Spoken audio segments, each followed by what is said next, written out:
Diqqat, diqqat e'lon. Vodiyimizda yangi mavsumimizning birinchi chempionat ko'pkarisi belgilandi.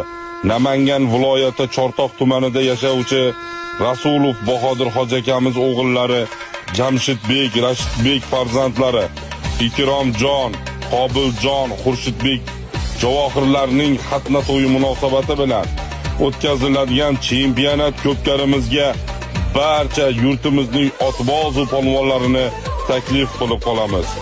Uloq ko'pkarimiz 2025-yil 6-noyabr kuni Namangan viloyati Chortoq tumani Uchsoy maydonida bo'lib o'tadi.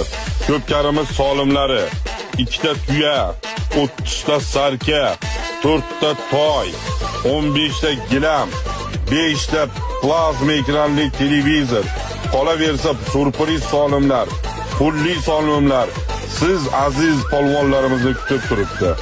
Barcha uloq ko'pkariga mehr qo'ygan otboz va polvonlarimizni chempionat ko'pkarimizga chorlab qolamiz.